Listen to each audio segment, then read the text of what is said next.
All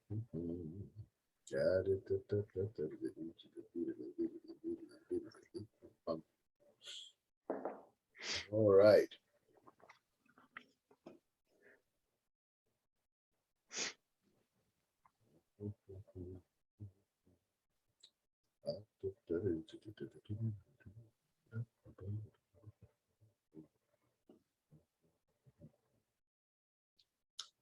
Well, it's now 10:30, and welcome to Brainstorming the Human Connection.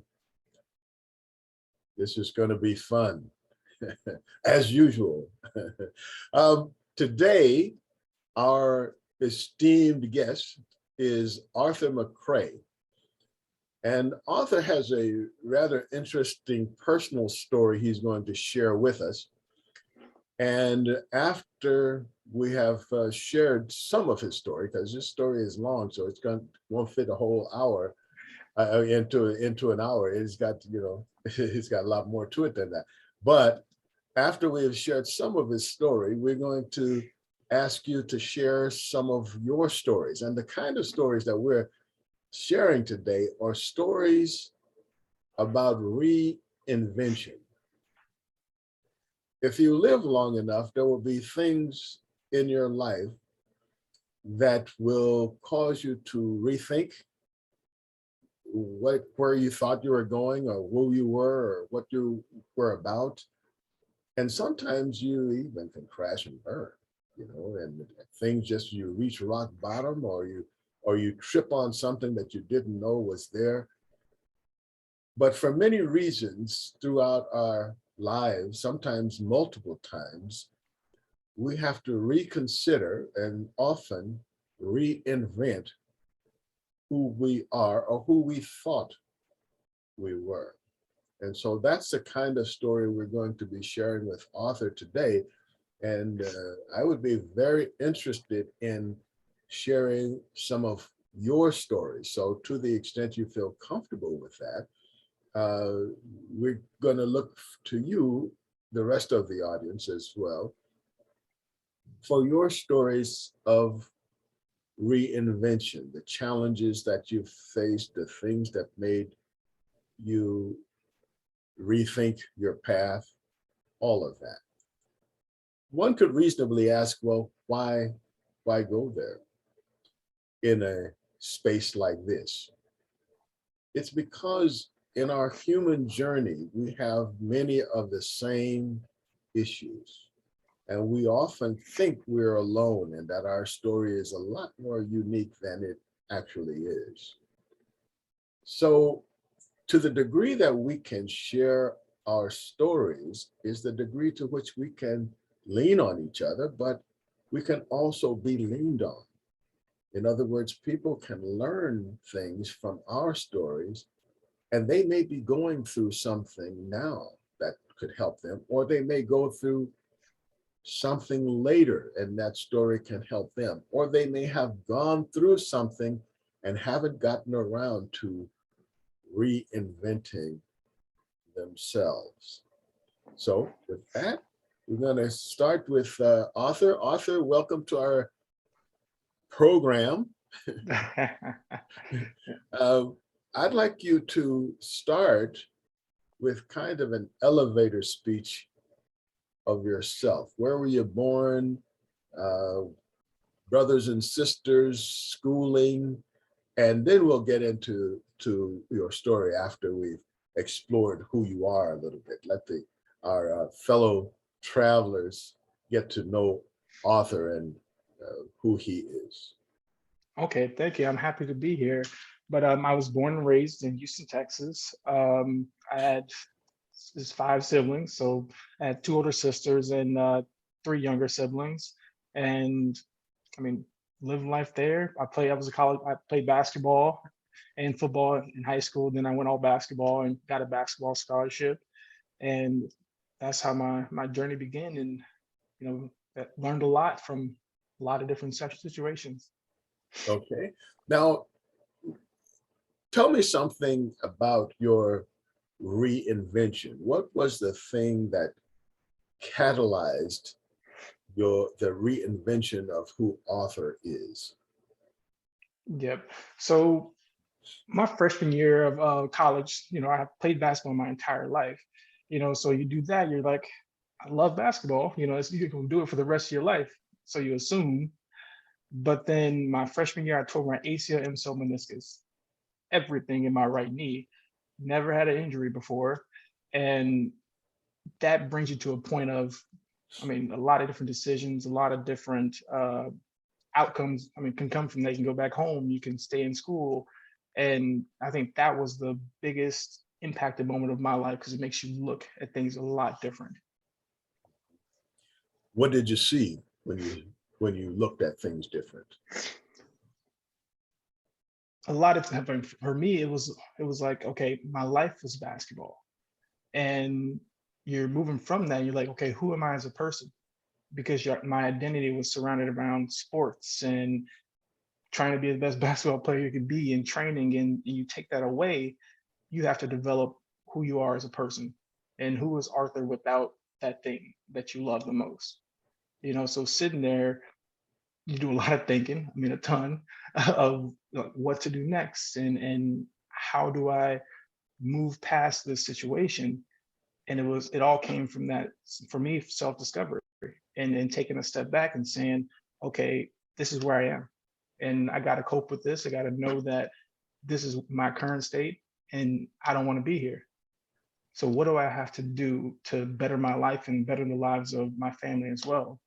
So the decision came to, walk away from that, but I guess we'll get to that in a little bit.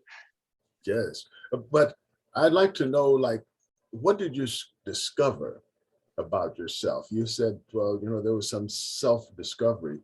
What did you discover about yourself? Well, fast forward to that is I was diagnosed with ADHD, and that changed my life significantly. And with that is self-evaluating, who am I as a person? What are the challenges that I have in school or the challenges I have in my personal life? And seeing that, okay, I need to seek out help, and be willing to face the humility of, I don't know everything, and that there's resources out there that can help me better myself. So being diagnosed with ADHD changed a lot. Going from a 2.0 to a 3.8 is huge.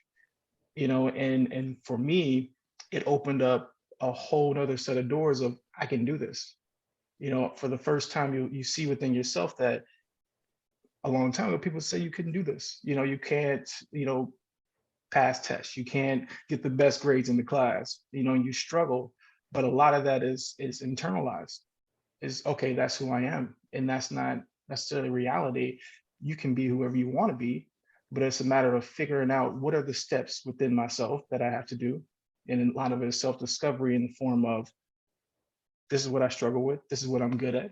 So I'm gonna lean into that as well. And what are the skills that I need to learn to continuously progress? And that came in communication. I wasn't a person that talked a lot, and now I can ramble on forever. But it all came with developing a sense of confidence that you can achieve whatever you want to. But there is going to be some sacrifice. There is going to be some trials in there that you have to overcome in order to get to that next destination. What happened that made you realize that you are suffering from ADHD? I think it came in the form of, a lot of things. I think I struggled my entire life, and I was diagnosed as an adult. But just being around different people, I was around people that like psychology major people. I did some research on my own of different symptoms of ADHD. And most people, you kind of throw those by the side, but I was like, maybe that is a reason. I can't sit down and read a book. I could never, really, I was always tired in class, and struggled to stay awake. And with that, I'm like, okay, there has to be there's a problem here. So where do I need to go to figure this out? You can easily turn to Google, but Google can't really solve your problem. So you Yeah. jump on to, going out. And I actually traveled a little bit, and went to see a doctor. And that was one of the hardest things to do, because you got to sit there and go through evaluations, and you learn a lot about yourself. They ask a lot of questions, and you're like, okay, maybe this is a thing. And I was diagnosed as an adult at 21, and that was a huge change because being diagnosed as an adult is pretty late, and that problem progressed for a long period of time. So then going from that is, okay, I have to change everything. I'm able to do some things that I never even imagined I could do, like read books. I mean, my first book I read was Jump by Steve Harvey. It kicked off everything, but taking the time to just be alone and work on myself before I could progress and do anything else was a huge um, thing for me. But it takes a lot. Waking up in the hospital bed, you're alone. It's just you. My family's all back in Texas, and you still have to figure out, okay, it's just me. So what do I have to do with myself to keep on going and keep progressing and kind of lean on the people that support you? What happened that made you realize that you could / should lean on others? You said, okay, I woke up in the hospital and I was alone, but a lot of people crash in despair at that. What kind of thing happened, or do you remember what it was that brought you to the point that you could accept help from others? Yeah, I think I've always been good at accepting help from a lot of people.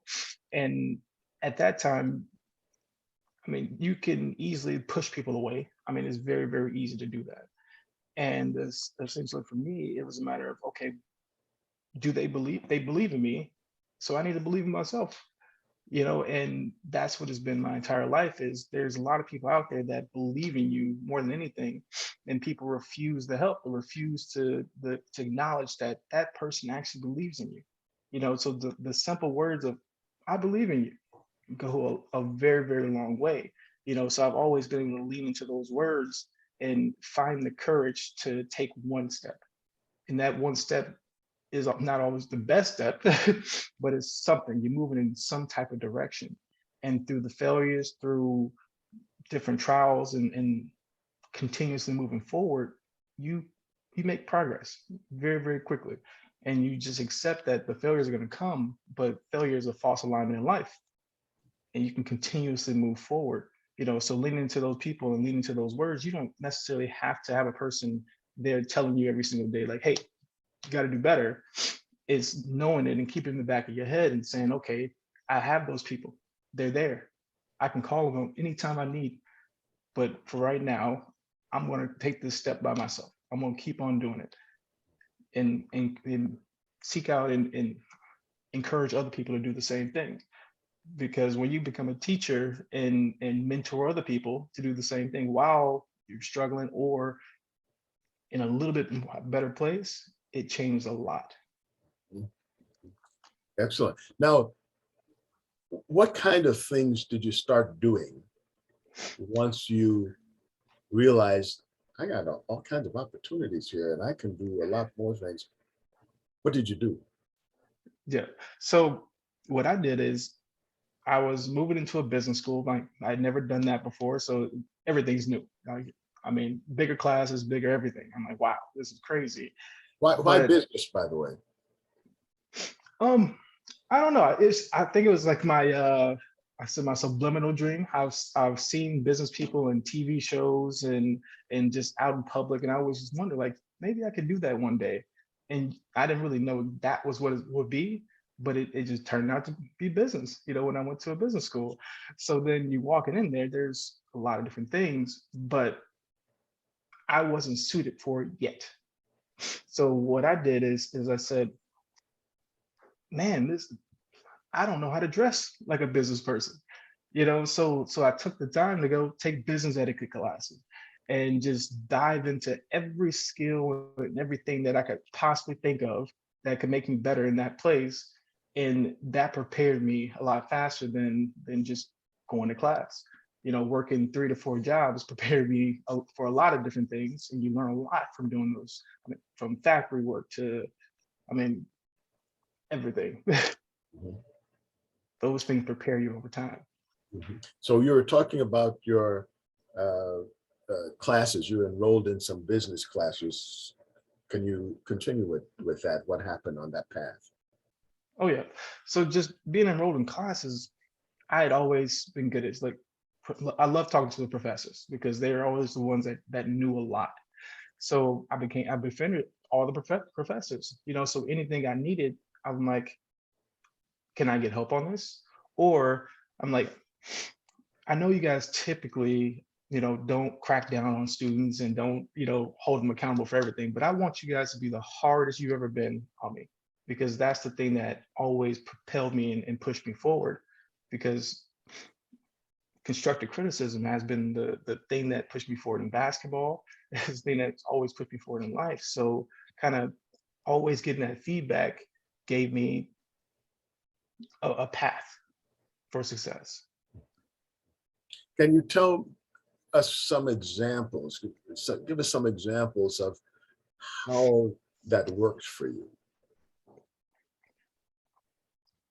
So I guess one big one was when I was in my marketing class, and marketing, I didn't know marketing was going to be my thing. Now it is, but we had these it was like one-on-ones with professor, and you sit down and you kind of like go through what's going to happen in class, the syllabus.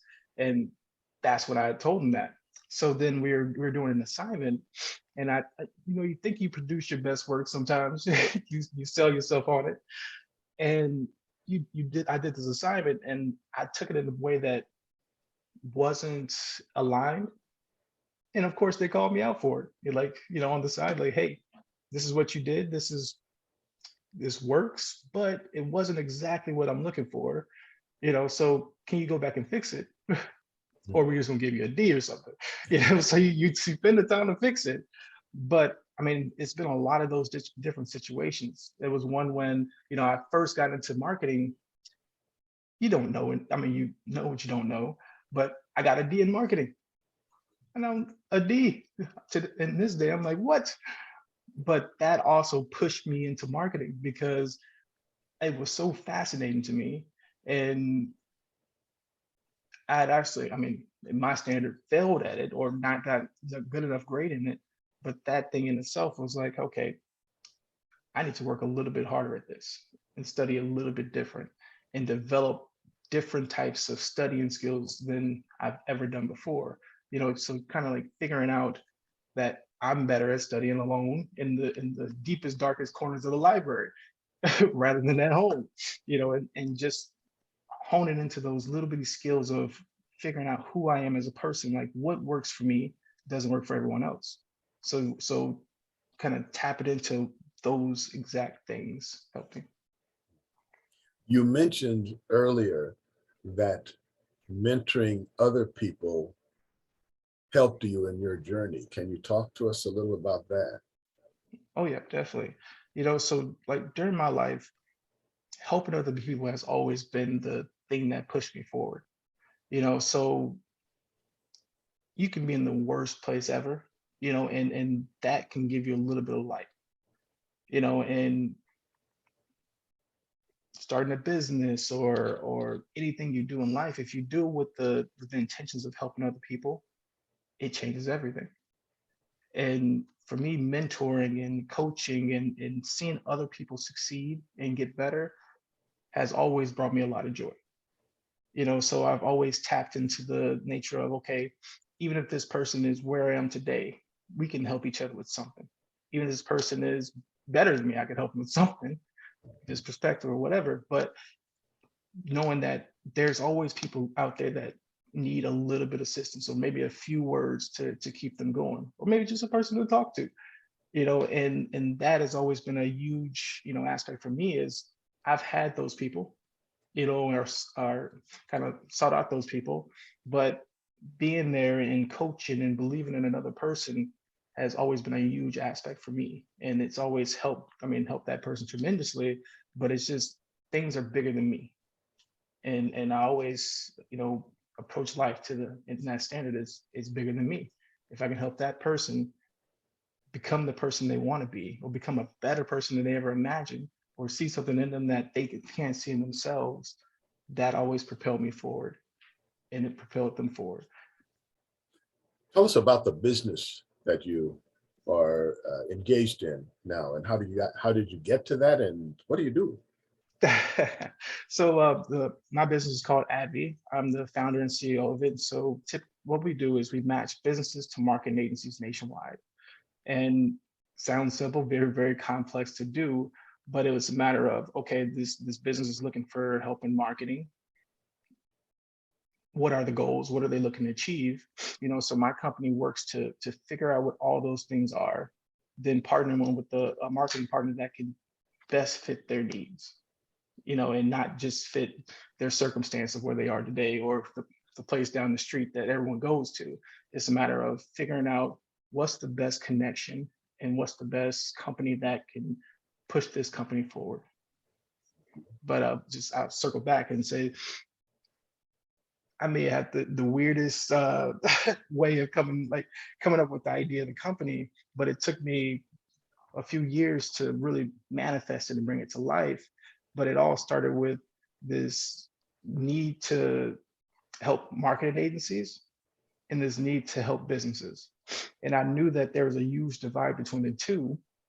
And I wanted to bridge the gap, become a bridge between marketing agencies and businesses. And it's been a journey, to say the least, to build it. But the thing that kind of keeps me going and continuously pushing the company forward is you help a business, you change a lot of lives, because they can feed their families, they can do the things that they need to do to keep their business operational. And then it's the same thing vice versa. So you go out and you help a marketing agency succeed. They can feed the employees can feed their families. It builds a sense of community, and you're there to kind of help relationships grow. And that's what I've built the business on, is relationships and seeing the best in people and seeing where they are today and seeing that you can be wherever you want to be in the future if you invest the time and the resources and commit to it. I'd like now to turn to our audience for questions they may have of you. Does anyone in our esteemed group have questions they would like to ask Arthur?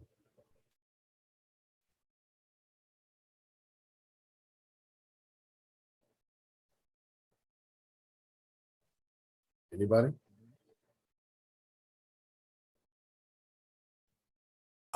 I'd be interested in knowing if were there key people that helped Arthur along the way that you learned from, or that mentored you, and key moves that you made reaching out to those people in a business sense? Oh yeah, definitely. So I always say there's a ton of people because I'm big on acknowledging. I mean, there's a million different things that happen, and I try to acknowledge all the people that have done so. But just trying to think of how many. It's a lot of people.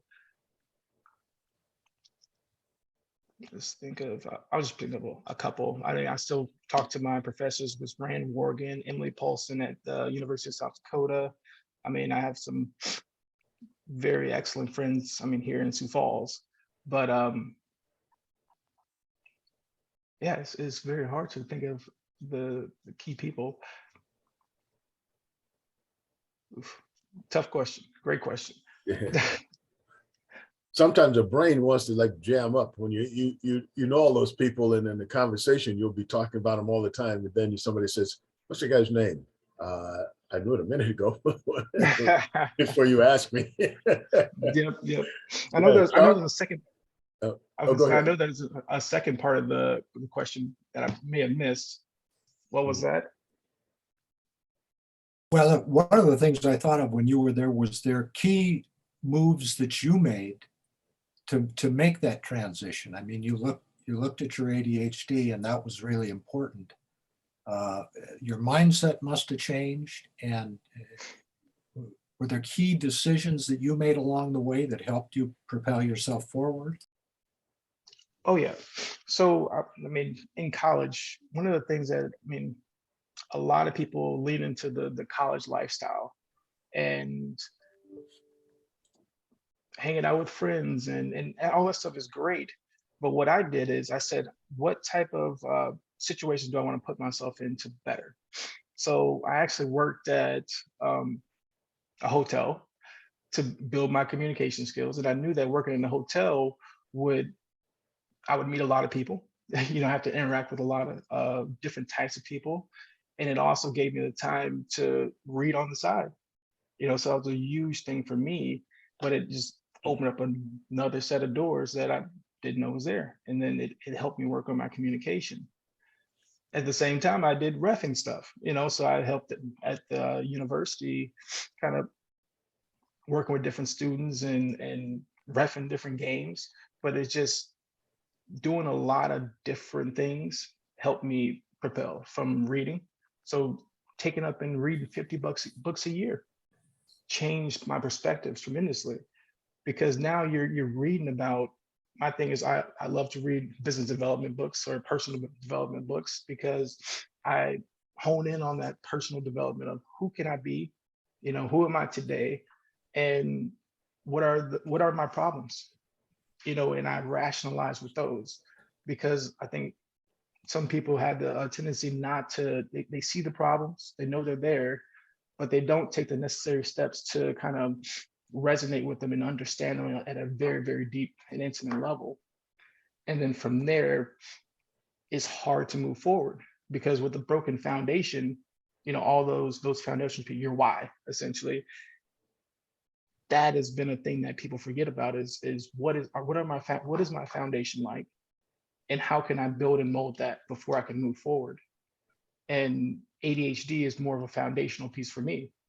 So we always have our what and our why, and we kind of juggle those back and forth. Our why is the foundation of where we come from, our principles, the lessons that we learned, everything is molded there. And the what is our passion, our dream, and what's going to get us to that next place. And my what now is business. And I'm like, okay, I'm reaching for that. But at that time, leaning on my foundation and molding together, like, okay, ADHD is a problem. Okay, medication can cure that, right? Medication can work, but it can't do everything. And what I've learned is that you have to understand the symptoms of ADHD, the behaviors more than anything, because medication can only do so much, but the behavior, it can stay consistent for a long period of time. Without a process, without a lot of consistency and structure in your life, you'll be crushed. And that was one of the things that helped me a ton, is looking at my behavior as a person, the things of, okay, if you don't wake up in the morning, or you don't, have any kind of structure, or you don't eat right, all those things kind of build up to I would say a catastrophic failure, or a failure you cannot come back from, or that's very, very hard to come back from. So what I did is always work on that and mold it over time. I think Charles had a question. Well, my question relates to the second question Kevin had, and you've partially answered it, I think, but I'm wondering how you deal with failure. I can imagine that in your line of work, there are times when you just can't make it happen, or when something you dreamed up thinks like it's for sure, and then it isn't, it falls through. And of course, we all have those experiences. How do you deal with disappointment or even failure? What are your go-to resources? How do you re-energize and re-motivate yourself after a significant disappointment or even a failure? Yeah. So, I mean, I've faced so many different failures of different magnitudes, and I look at it as what happened, and a lot of times we often forget that when you get knocked down, you want to get right back up right away. That's what everyone in the book would tell you. That's what a lot of people look at. But for me, it was a matter of, getting knocked down and staying there and figuring out why it happened. You know, and when you're in that place, you see a lot of different angles of, okay, it may have failed because my effort wasn't there. It may have failed because, I mean, it wasn't the right time. You know, and actually just taking the time to stay in that place and resonate with that set failure, it gave me the courage to, okay, I know why it happened. Now I'm going to get back up and figure out a way to never let it happen again, or what did I do in myself to, what I need to do in myself to make sure it never happens again. You know, so failures to me are false alignments in life, you know, and they're going to happen. And the thing I've learned in basketball, and that I always carry with me, is that when you get to a failure in basketball, it's because you're working as hard as possible.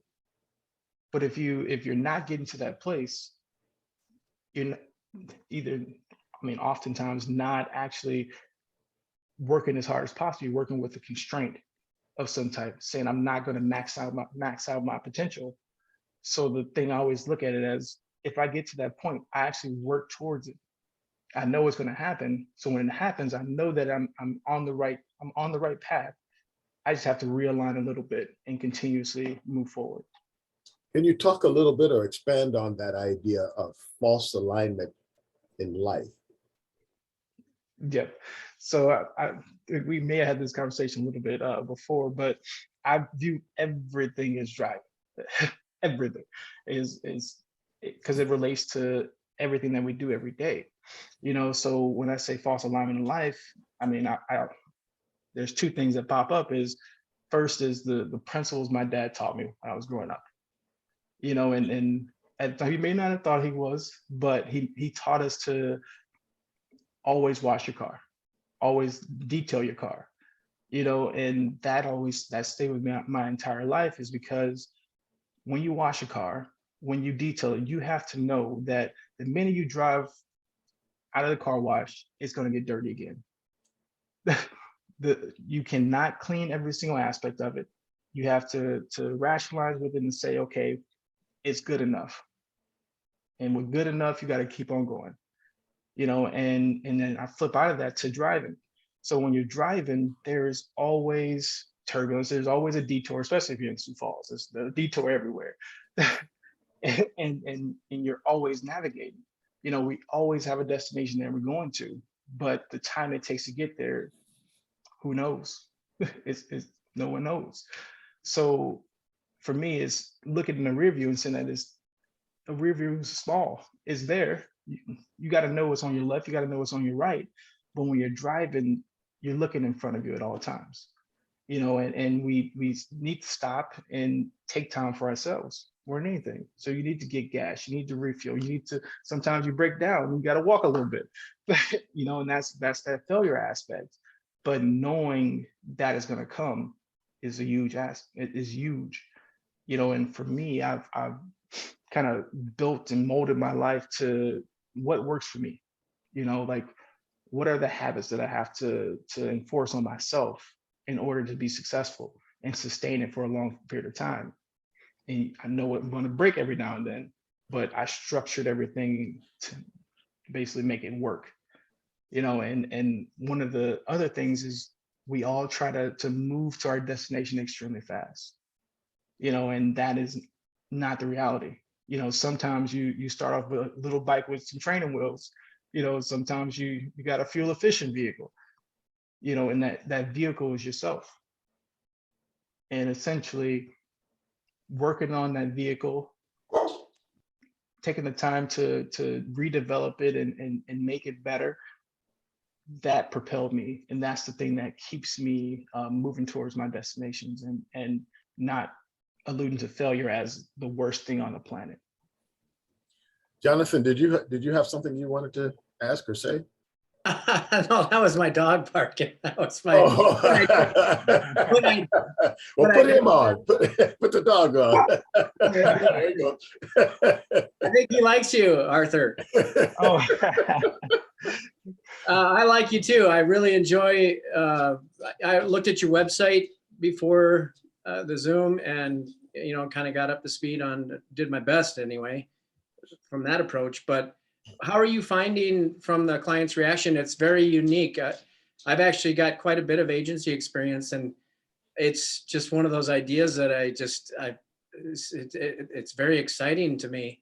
And to me, it's novel. I've never heard of it. So, Oh yeah, yeah, and it's new. Like I launched the company fully to the public about a month and a half ago. So it's been a fun journey. It's a lot of learning. I mean, a ton. And I mean, you learn every single day. You learn from every single agency. You learn about stories, and it's beautiful, to just hear the stories of businesses and hear the stories of agencies and how you kind of mold and connect those based on, I mean, a lot of different criteria. It's been fun. And I appreciate you looking at my website. I'm always open for feedback, so you can Yeah. send that to me at any time. How did you come up with the, you said you have this formula. How did you come up with that to be able to match the agency with the business? Okay, so I guess to break it down. So you think about, if it's the matching part, it's like a custom algorithm in the back end. Yeah. But when it comes into the formula, I mean, I say it's simple, but it's very, very complex. But I just look at a lot of different things on both sides.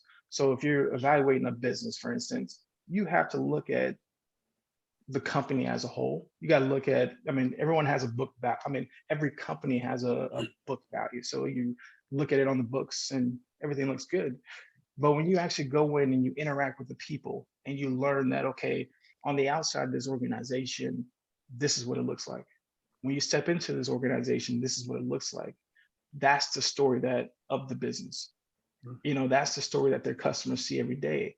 And oftentimes agencies miss that, and businesses miss that themselves. They don't know who they are. They have this image of who they want to be. But it's just a matter of just breaking down every single aspect of who they are as a company, and then bringing that. I mean, we do the same thing on the agency side as well. So it makes it a lot easier to match and mold, and then giving up business options, and that's another huge thing to them, to where they can see and choose whichever one they want.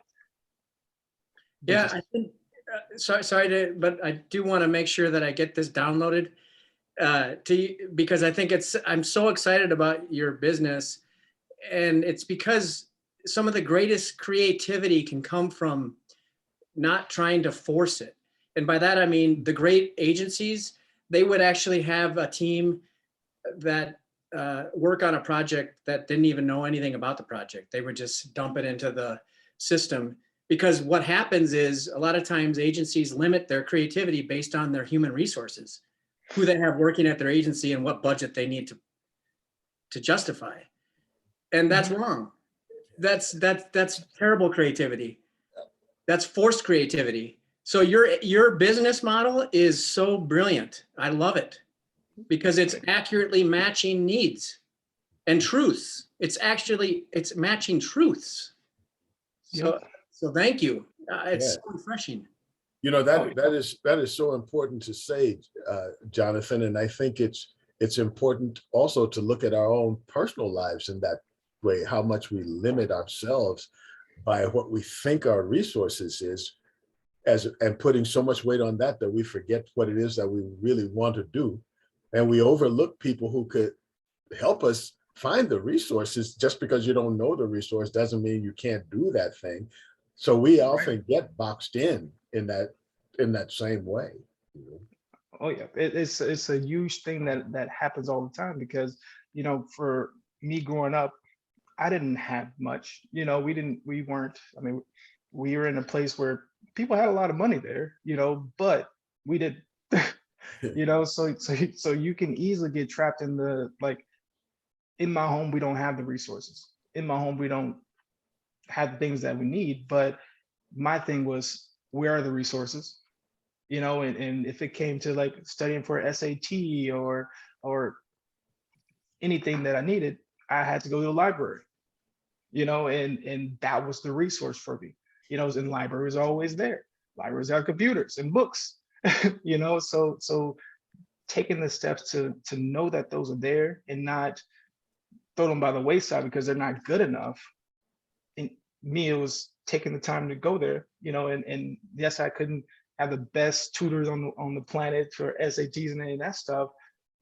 There was books there, I just checked out some books at the library and just tried to study it for the ACT on my own, and do the best you could, so my entire life there has been resources there. It's just sometimes it may be humiliating to use them, and humiliating based on your own personal standards, because sometimes you feel like you're just too good to do it.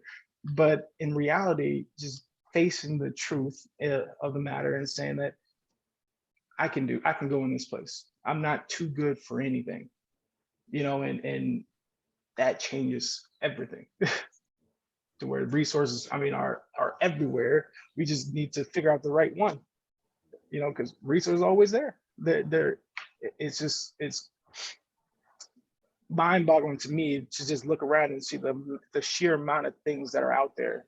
Yeah. And for me, they're always there. Which one do I want to pick?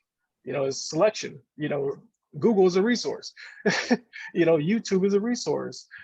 So just looking and picking and choosing of based on where I am today, what are the resources that are going to propel me forward into the next thing? Because the resources are going to change. They may be better, but they're there. And for me, I'm never afraid to use them because I need it. One of the things that happens in resource management is being able to recognize the resources. Tell us a little bit about developing the eyeballs to see the resources that are there. Perspective. Perspective is everything. And oftentimes, I've faced this so many times, and me getting here is you have these people that offer things to you, and pride steps in the way. You don't accept them, and for me, it's a matter of figuring out, okay, that's there. I know it's there. I just have to go do it. And in doing it, you reap the benefit of it. But it all starts with just saying, like, I can do this. I can open up to this person. So one of the other resources that helped me is I go to counseling. I think everyone should go to counseling. It's a huge resource because it helps you figure out things in yourself that you can't see. I wear glasses today, but if you view the world without my glasses, it's a different world. It's a little bit blurry, and that's what we all take into life, is that we may view the world in the perspective of that's our own set thing. But as soon as you change the lenses, you see the world in a completely different light. And all the different resources kind of open that up for you. But for me, I'm going to counseling, working on different aspects, saying that I can change as a person and I'm moldable in any kind of form. That's been a huge thing that's pushed me forward, because now I'm walking into a situation of I can change, I can be different, and resources can help you do that. And just taking the time out of your day to do it is huge, because you got to work on it. You got to do it in order to reach your, let's say, fullest potential or who you want to be. You have to take that time. Well, I think we have some interesting folks here who might have actually reinvented themselves at some time. And I'd like to offer an opportunity for those people to also share with us any ways that they have reinvented themselves.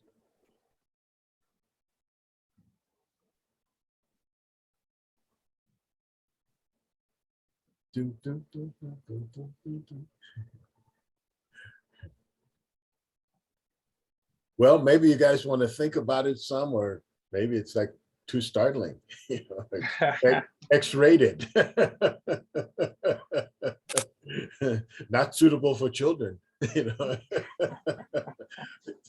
Charles? Well, I think you have to reinvent yourself lifelong. From negative experiences and even from positive experiences. You can't stay in one place forever. On the side of the positive, you have to graduate from high school. You can't stay in that mode and that way of being and that way of thinking. We've all seen those sad figures in stands who are still there, although they graduated 20 years ago. You can't have that. Arthur's knee injury may have turned out to be a gift to him. And he continued to play. It may have delayed his maturation. That can happen.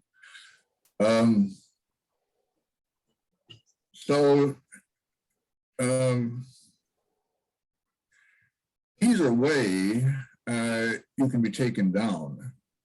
Negative experience, of course, can take you down if you can't find a way to reinvent yourself. We're all traumatized sooner or later. So we all experience post-traumatic stress, but post-traumatic disorder is when the stress becomes you and you can't be anything else. And then you're sick with it until you find a way through. The same is true, of course, with the positive experience. You have to wait, find a way beyond it, or there's no growth, and it's never easy either way. I think, but I may have quoted this before. One of my favorite poets is the American poet Stan Kunitz, and one of my favorite poems called "Layers," written when he was 90. He recounts mostly traumatic experiences, a long sequence of them. And then at the end, he says, "I am not yet done with my changes." So one way or another, he's going to reinvent himself. He's going to keep going until his last breath. And the last thing I'll say here is probably let others talk, is to recommend a book which I've just read. It's called Wintering, subtitled "The Power of Rest and Retreat in Difficult Times." It's the best book I read for a long time. The author is Catherine May. And what she says basically is that we periodically experience winters lifelong. Her metaphor for winter is winter, and she speaks literally of it throughout this book, but she also speaks more importantly about the kind of wintering which precipitates change. And her message is that in the dead of winter, the most barren of trees will eventually leaf out again. And so hers really is a way of looking at life cyclically rather than in a linear way. So we reinvent ourselves. We find ways to move from winters to springs. Easier said than done, obviously, and sometimes almost impossible, I suppose. But for me, the book was, at my age especially, was pretty heartening. Reminds me that I'm not yet done, I hope, with my changes. So, Wintering by Catherine May. You won't regret it if you read this book. I find it pretty inspirational.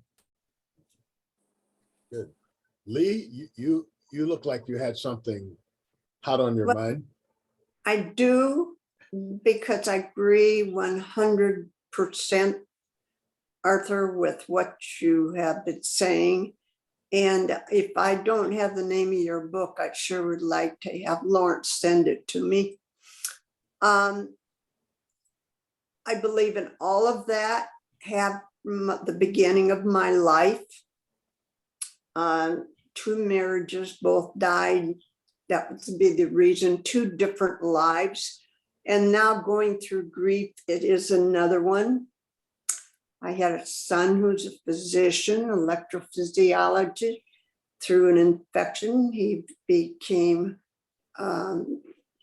unable to use, he only has 1 leg left and 1 hand. He's going through surgery again today. He was in a hospital for a year. I have seen him with this positive attitude his whole life. And I can identify with all of those barriers that you have as a person. But without those barriers and your abilities to adapt and change how you do things, be inventive, and you call it winters. I like all of these analogies. But it isn't easy, but if you're not doing it and going through it, you're not living and learning. And I just want to say thanks for having him as a gift, Lawrence. Yeah. And we all have to learn, and every one of us have to have stories that we've overcome, or we wouldn't be 48 any longer. Thank you. And happy 48th birthday. Betty, you look Hey, like you were trying to say something. Oh, were you going to respond to that, Arthur? No, I'll respond to it after. I was going to ask you if you had a thing that you had to reinvent. Who, me? Yep. Well, I was going to turn it Oh. back on you. Oh, okay. I have reinvented myself many times. I had a trajectory going into college, and I reinvented myself at the suggestion of a college professor into radio and TV. And that underwent a whole bunch of reinventions, because in each different kind of radio station, there was a different kind of format. And with each different opportunity in radio and TV, I had to learn new skills and in fact, be a new person. And speaking of being a new person, speaking French and Japanese, each time I speak it, I have to reinvent. I'm another person. I have those personalities, because you kind of become a different person when you're speaking that language, because you think different in order to be in the language. I got tired of radio and TV, and I reinvented myself in the medical world and emergency medicine, and end up, creating emergency medical systems in other countries. Reinvented myself in food, and became the vinegar man, and now I'm reinventing myself again. So when I wake up in the morning, I don't even know the guy who's in the bed, because it was not the one I went to sleep with. So I wake up, and all my personalities have to argue about who we're going to be today, who's going to be in charge today. So yeah, I reinvent myself all the time. Betty, you were going to say something?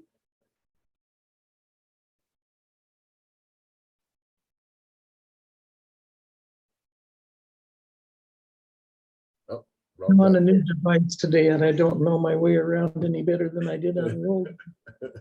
I really wasn't, but I will, since you gave me this opening. This is fascinating. I'm in love with this young man, but of course that's easy for me to do. But yeah, and what Lee said is perfectly relatable. I went out on my own as a single woman when I was 62 or something like that. Went out and got a job. Didn't anticipate it, but heavenly days, how my life is different now. than it was 20 years ago. I'm not quite 20 years older than that, but I soon will be. The opportunities are boundless. And and then what Lee said, and Charles too, about how we have to find it there to do the things to be able to continue to live a productive life. It's just constant change and acceptance and peace, finding peace with it all. So thanks for having this discussion today. It's really fascinating. And I'm going to get that book that Charles recommended. That sounds like something that will be really enlightening. Thank you. Good. Anyone else? So Go ahead, Lawrence, Charles. Lawrence, Yeah. you're no longer the vinegar man. I'm going to be disappointed if. Yeah. Well, like I say, it depends on which day I wake up, you know, and which personality is in charge, you know. When people I don't want that guy to go away. Yeah. But people call me up and they have some question about vinegar, and I switch back to being the vinegar man, you know. It's like I ain't proud, Okay. you know. I'm reassured. Thank you. Yeah. Then when I come on here, I switch back to being the radio guy, you know. So it's like yeah, it's all good. Good. It's a beautiful Lee, thing about life. oh, I'm sorry. I said that's a beautiful thing about life. We can be anything we want to be, you That's know, right. and we all have a current state that we're in, but it's amazing. Yeah. Lee, you had your hand raised up. Were you going to say something? Well, I guess not. Okay, so we're coming up on at the end of our show here. We got about 4 minutes left, and I'd like to offer you the opportunity to wrap up anything, parting words or ideas or something, anything that we can do or know about that you're trying to do that maybe somebody here might have some resources for you. What kind of things do you need? Yeah.